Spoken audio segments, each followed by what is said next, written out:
ರೆಸ್ಟೋರೆಂಟ್ನಲ್ಲಿ ಸಿಗೋವಂಥ ತುಂಬಾ ಟೇಸ್ಟಿಯಾದ ಪನ್ನೀರ್ ಗ್ರೇವಿ ಈಸಿಯಾಗಿ ಹೇಗೆ ಮಾಡೋದು ಅಂತ ನೋಡೋಣ. ಸವಿತಾ ಸೋಮ್ ಕಿಚನ್ಗೆ ಸ್ವಾಗತ. ಇನ್ನು ಯಾರೆಲ್ಲ ಸಬ್ಸ್ಕ್ರೈಬ್ ಆಗಿಲ್ಲ ಪ್ಲೀಸ್ ಈಗಲೇ ಹೋಗಿ ಸಬ್ಸ್ಕ್ರೈಬ್ ಮಾಡಿ. ಮೊದಲಿಗೆ ಇಲ್ಲಿ ಸ್ಟವ್ ಹಚ್ಚಿ ಬಾಣಲೆ ಇಟ್ಟು 3 ಟೊಮೆಟೊನ ಕಟ್ ಮಾಡಿ ಹಾಕ್ಕೊಂಡಿದ್ದೀನಿ. 1 ಈರುಳ್ಳಿ ಹಾಕ್ಕೊಳ್ಳೋಣ. ಅನಂತರ ಅರ್ಧ ಗಂಟೆ ನೆನೆಸಿಟ್ಟಿರೋ ಅಂಥ 15 ಗೋಡಂಬಿ, 8 ಬಾದಾಮಿ, 4 ಒಣಮೆಣಸಿನಕಾಯಿ ಎಲ್ಲವೂ ಹಾಕಿದ ನಂತರ ಇದೆಲ್ಲ ಮುಳುಗೋ ಅಷ್ಟು ನೀರನ್ನ ಹಾಕ್ಕೊಳ್ತಾ ಇದ್ದೀನಿ. ಕಂಪ್ಲೀಟ್ ಸಾಫ್ಟಾಗಿ ಬೇಯಬೇಕಾಗುತ್ತೆ. ಇದಕ್ಕೇ 2 ಏಲಕ್ಕಿ, 2 ಇಂಚು ಚಕ್ಕೆನೂ ಹಾಕ್ಕೊಳ್ತಾ ಇದ್ದೀನಿ. ಅದೆಲ್ಲ ಬೇಯೋ ಅಷ್ಟರಲ್ಲಿ ಪಕ್ಕದಲ್ಲೇ ಪ್ಯಾನ್ ಇಟ್ಟು ಒಂದು ಸ್ವಲ್ಪ ಬಟರ್ನ ಹಾಕಿದ್ದೀನಿ. ಈಗ ಒಂದು 1/4 ಟೇಬಲ್ ಸ್ಪೂನ್ ಆಗೋಷ್ಟು ಖಾರದ ಪುಡಿ, 1/4 ಟೇಬಲ್ ಸ್ಪೂನ್ ಆಗೋಷ್ಟು ಅರಿಶಿನ, ಒಂದು ಸ್ವಲ್ಪ ಕಸ್ತೂರಿ ಮೇಥಿ, 1/4 ಟೇಬಲ್ ಸ್ಪೂನ್ ಆಗೋಷ್ಟು ಉಪ್ಪನ್ನು ಹಾಕ್ಕೊಳ್ತಾ ಇದ್ದೀನಿ. ಇದಕ್ಕೆ ಕಟ್ ಮಾಡಿ ಇಟ್ಟಿರೋ ಅಂಥ ಪನ್ನೀರನ್ನ ಹಾಕ್ತಾ ಇದ್ದೀನಿ. ಈ ರೀತಿ ಮಾಡೋದ್ರಿಂದ ನಮಗೆ ಪನ್ನೀರ್ ಚೆನ್ನಾಗಿ ಉಪ್ಪು ಖಾರ ಎಲ್ಲ ಹಿಡಿಯುತ್ತೆ. ಹಾಗೆ ಟೇಸ್ಟೂ ಗ್ರೇವಿಲಿ ತುಂಬಾ ಚೆನ್ನಾಗಿರುತ್ತೆ. 4 ಕಡೆ ರೋಸ್ಟ್ ಆಗೋ ಥರ ಫ್ರೈ ಮಾಡ್ಕೊಳ್ಳೋಣ. 2 ರಿಂದ 3 ನಿಮಿಷ ಲೋ ಫ್ಲೇಮಲ್ಲಿಟ್ಟೆ ಫ್ರೈ ಮಾಡ್ಕೊಳ್ಳಿ. ಈಗ ಸ್ಟವ್ನ ಆಫ್ ಮಾಡಿ ನಾನು ಪಕ್ಕಕ್ಕೆ ಇಟ್ಕೊತೀನಿ. ಈ ಕಡೆ ನಾವು ಇಟ್ಟಿರೋ ಅಂಥ ಟೊಮೆಟೊ, ಈರುಳ್ಳಿ ಏನಿದೆ ಅವೆಲ್ಲವೂ ಚೆನ್ನಾಗಿ ಸಾಫ್ಟಾಗಿ ಆಗಿದೆ. ಈಗ ಸ್ಟವ್ನ ಆಫ್ ಮಾಡಿ ನೀರನ್ನ ಸಪ್ರೇಟ್ ಮಾಡಿ ಉಳಿದೆಲ್ಲ ಪದಾರ್ಥವನ್ನು ಮಿಕ್ಸಿ ಜಾರ್ಗೆ ಹಾಕ್ಕೊಳ್ಳೋಣ.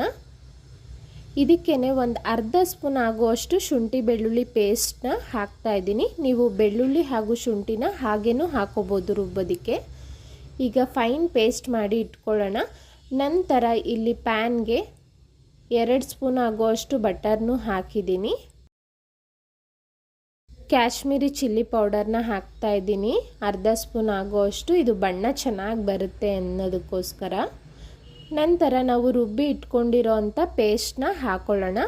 ಮಿಕ್ಸಿ ಜಾರ್ಗೆ ಸ್ವಲ್ಪ ನೀರನ್ನ ಹಾಕ್ಕೊಂಡು ಸೇರಿಸ್ಕೊಳ್ತಾ ಇದ್ದೀನಿ.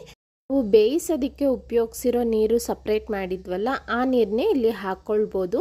ಗ್ರೇವಿ ಕನ್ಸಿಸ್ಟೆನ್ಸಿ ನೋಡಿಕೊಂಡು ನೀರನ್ನ ಸೇರಿಸ್ಕೊಳ್ಳಿ. ಇಲ್ಲಿ ರುಚಿಗೆ ತಕ್ಕಷ್ಟು ಉಪ್ಪು, ಅರ್ಧ ಸ್ಪೂನ್ ಆಗೋಷ್ಟು ಧನಿಯಾ ಪೌಡರ್ನ ಹಾಕ್ಕೊಳ್ತಾ ಇದ್ದೀನಿ. ಅರ್ಧ ಸ್ಪೂನ್ ಆಗೋಷ್ಟು ಕಸ್ತೂರಿ ಮೇಥಿ ಹಾಕ್ಕೊಳ್ಳೋಣ. ಇವೆಲ್ಲವನ್ನು ಚೆನ್ನಾಗಿ ಮಿಕ್ಸ್ ಮಾಡಿ. ಖಾರ ಬೇಕು ಅನ್ನೋರು ಇನ್ನು ಸ್ವಲ್ಪ ಖಾರದ ಪುಡಿನೂ ಹಾಕ್ಕೊಳ್ಬೋದು. ಮಕ್ಳಿಗೋಸ್ಕರ ನಾನು ಹೆಚ್ಚಿಗೆ ಖಾರದ ಪುಡಿನ ಹಾಕಿಲ್ಲ ಇಲ್ಲಿ. ಈ ಗ್ರೇವಿ ಕುದೀತಾ ಇರಬೇಕಾದ್ರೆ ನಾವು ಫ್ರೈ ಮಾಡಿ ಇಟ್ಕೊಂಡಿರೋ ಅಂಥ ಪನ್ನೀರನ್ನ ಹಾಕ್ಕೊಳ್ಳೋಣ. ಪನ್ನೀರೆಲ್ಲ ಹಾಕಿದ್ಮೇಲೆ 1 ರಿಂದ 2 ನಿಮಿಷ ಬಿಟ್ಟು ಇಲ್ಲಿ ಫ್ರೆಶ್ ಕ್ರೀಮ್ನ ಯೂಸ್ ಮಾಡ್ತಾ ಇದ್ದೀನಿ.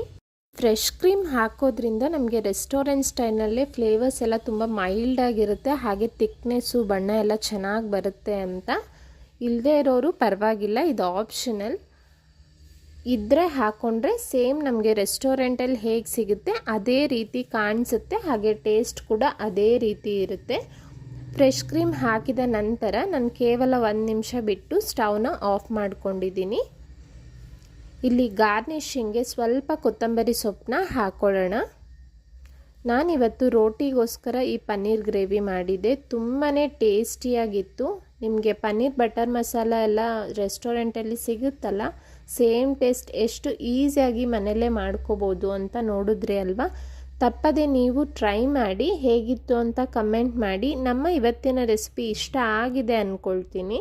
ಪ್ಲೀಸ್ ಲೈಕ್ ಮಾಡಿ, ಶೇರ್ ಮಾಡಿ. ಇನ್ನೂ ಯಾರೆಲ್ಲ ಸಬ್ಸ್ಕ್ರೈಬ್ ಆಗಿಲ್ಲ ಈಗಲೇ ಹೋಗಿ ಸಬ್ಸ್ಕ್ರೈಬ್ ಮಾಡೋದನ್ನು ಮರಿಬೇಡಿ. Thank you.